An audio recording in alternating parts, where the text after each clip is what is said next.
তা যেন শিরক আর কুফর পার না হয়। এখন গণতন্ত্র রক্ষা করতে যে আপনি পূজা মণ্ডপে যে কীর্তন গাইবেন, এটা তো আর হয় না। এটা করবেন কেন? এটা করতে গেলে তার ঈমান থাকে না।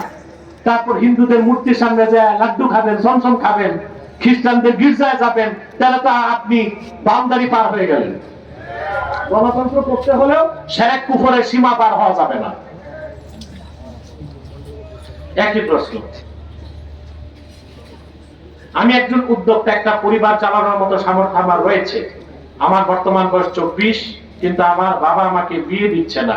সেই মাহফিলের মধ্যে উপস্থিত আছে। ইন্নালিল্লাহ। বাবাজি বিয়ে দিচ্ছে না, তোমার বয়স 24 বালেক, বাবা যদি কথা না শুনে, তোমার টাকা আছে, তুমি যে বিয়ে করে ফেলো। তার কারণ যদি ছেলে নাবালেক হয়, মেয়ে নাবালিকা হয়, তখন ওলির অনুমতি লাগবে, অভিভাবকের। তো 24 বছরের যুবক বাপ তারে বিয়ে দেয় না, এখন তারে তো জেনা করতে হবে।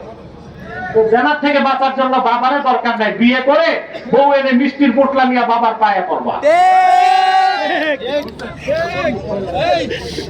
যুবকরা মহা খুশি, একটা পাইছি। যদি কোন দল দাবি করে যে তাদের পক্ষে ভোট দিলে বা তাদের সাথে যদি থাকি জান্নাত নিশ্চিত, যদি কোন দল খোলাফায়ে রাশিদিনের তরিকায় রাজনীতি করে তাদের সাথে থাকলে জান্নাত নিশ্চিত, পশ্চিমা গণতন্ত্র চর্চা যারা করে এমন কোন দলের সাথে থাকলে জান্নাতের সার্টিফিকেট নাই। একজন ব্যক্তি যদি বলে রোজা এবং পূজা এক, এই কথা যে বলছে সে কাফের, তারে যে কাফের বলবে না ওইটাও কাফের। ঠিক, এগুলো গেছে বহু আগে। আবার কি বাবা মায়ের দেখাশোনা হক আদায় না করলে দুনিয়া আখিরাতের পরিণাম কি কঠিন পরিণাম। বাবা মা সুবহানাল্লাহ,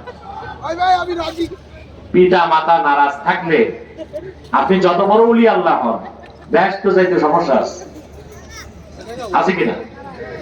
ইমাম বুখারী তার আদাবুল মুফরাদ হাদিসের কিতাবে একটা হাদিস আছে। এক যুবক মদিনা মুনাওয়ারাতে রাসূলুল্লাহ সাল্লাল্লাহু আলাইহি ওয়াসাল্লামের কাছে যাবেন, রাসূলুল্লাহ সাল্লাল্লাহু আলাইহি ওয়াসাল্লামের সাথে জিহাদে যাওয়ার জন্য। তো বাবা মা কাঁদতেছে যে বাবা, তুমি তো আমাদের একটাই সন্তান, তুমি যদি শহীদ হয়ে যাও তা আমাদের দেখবে কে? বুঝেন না? যুবকটি বাবা মার কথা শুনলো না, সে আল্লাহর হাবিবের কদমে চলে আসলো, এসে বলল ইয়া রাসূলুল্লাহ, বাবা মার ঘরে আমি একমাত্র সন্তান, জিহাদ করার জন্য এসেছি, ফিরে আসার সময় বাবা মার চেহারার দিকে তাকায় দেখছি দুজন কান্না করতেছেন। আল্লাহর হাবিব বললেন যুবক ইরজি ইলাইহিমা ওয়া আবহিকহুমা কামা আবকাইতাহুমা, জলদি ফিরে যাও তোমার বাবা মায়ের কাছে, তাদের চোখে যেভাবে কান্না ঝরিয়েছো সেভাবে তাদের মুখে হাসি ফুটায় দাও। বাপ মা হক আদায় করতেই হবে। বাপ মার হক আদায় না করলে, বিশেষ করে মায়ের হক আদায় না করলে ঈমান নিয়ে মৃত্যুবরণের সম্ভাবনাও থাকে না। দাড়ি রাখার বিধানটি ওয়াজিব, এক মুষ্টি দাড়ি রাখা ওয়াজিব। হজ করে আসার পর দাড়ি টুপি সুন্নতি লেবাস না পড়লে অপরাধ কি? তারপর হাজি বলা যায় না, বাজি বলতে হয়। অন্যায় ভাবে জায়গা দখল করলে দুনিয়া আখিরাতের শাস্তি কি? এই লোক কোনোদিন নাজাত পাবে না। যার জায়গা মারছে তারে ফেরত না দিয়া মারা গেলে তার তওবা কবুল হবে না। প্রতিবেশীর হক কি? প্রতিবেশীর হক হচ্ছে তার অভাব অনটন আপনি দেখবেন, তার ভালোটা কামনা করবেন, তার কল্যাণ চাইবেন।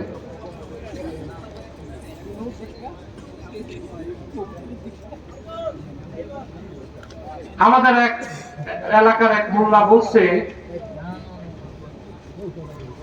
যে মিলাদুন নবী সাল্লাল্লাহু আলাইহি ওয়াসাল্লাম, যারা বলেন মিলাদুন নবী সাল্লাল্লাহু আলাইহি ওয়াসাল্লাম, প্রশ্নটা তো বুঝলাম না। দেখুন, মিলাদুন নবী সাল্লাল্লাহু আলাইহি ওয়াসাল্লাম অর্থটা কি এটা বুঝতে হবে। যিনি প্রশ্ন লিখছেন সাজায় লিখতে পারেন, আমি বুঝতে পেরেছি তার প্রশ্ন জানাটা কি।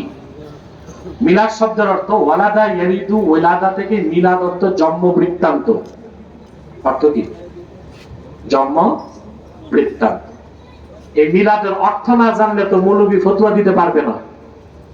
তো মিলাদুন নবী অর্থ কি? মিলাদুন নবী অর্থ হচ্ছে আল্লাহর হাবিব মুহাম্মদ সাল্লাল্লাহু আলাইহি ওয়াসাল্লামের জন্ম বৃত্তান্ত।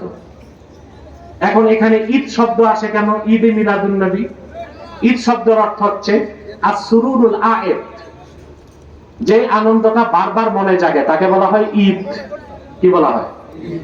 মুহররমের 10 তারিখ রোজা রাখেন? রাখেন না 10 তারিখ রোজা? আশুরা রোজা কেন? বনি ইসরাইল রোজা রাখতো, মুসা নবীকে 10 তারিখ আল্লাহ তাআলা ফেরাউনের হাত থেকে রক্ষা করছেন, বনি ইসরাইলকে রক্ষা করছেন। শুকরিয়া হিসেবে মুসা নবী রোজা রাখছেন, বনি ইসরাইলও রাখছে। আল্লাহর হাবিব সাল্লাল্লাহু আলাইহি সাল্লাম মদিনাতুল মুনাওয়ারাতে যাওয়ার পর সাহাবা একরামকে বললেন তোমরাও রোজা রাখো। এখন এই যে আশুরার 10 তারিখ রোজা রাখি, মুসা নবী কি প্রতি বছর একবার ফেরাউনের হাত থেকে বাঁচে? না, ঘটনা ঘটছে একবার। শুকরিয়া বারবার। প্রত্যেক সপ্তাহে জুমা আসে না? জুমার ফজিলত কেন? বলা হয়ে থাকে আদম আলাইহিস সালামকে আল্লাহ জুমার দিন সৃষ্টি করছে। অর্থাৎ আদম আলাইহিস সালামকে কি আল্লাহ প্রত্যেক জুমায় তৈরি করেন? না, একবারই করছেন। কিন্তু প্রতি সপ্তাহে জুমা আসলে সেটা মনে পড়ে, শুকরিয়া হিসেবে জুমার নামাজ পড়ি। কথা বুঝেন? তো ঈদ অর্থ হচ্ছে আস-সুরুরুল আয়েদ, যে আনন্দটা বারবার মনে জাগে, যে ঘটনা ঘটে একবার মনে পড়ে বারে বার, মনে পড়ে যতবার আনন্দ লাগে ততবার, তাকেই বলা হয় ঈদ।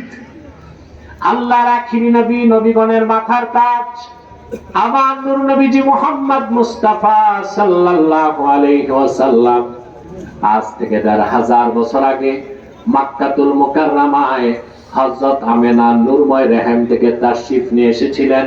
রবিউল আউয়ালের 12 তারিখ ছিল। সেই রাতটাকে হাদিসের ভাষায় বলা হয়েছে লাইলাতু মাউলিদিল মুস্তাফা।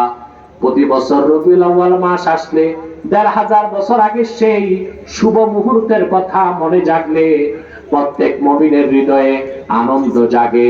সে আনন্দের প্রকাশ করার জন্য তারা যদি সিরাতুন নবী নামে কিংবা মিলাদুন নবী নামে মাহফিল করে, তাফসীর মাহফিল করে, জিকির ফিকির করে, নামাজ পড়ে, রোজা রাখে, তাবাররুক বিতরণ করে, খাস মুনাজাত করে, একেই তো বলা হয় মাহফিলে ঈদে মিলাদুন নবী।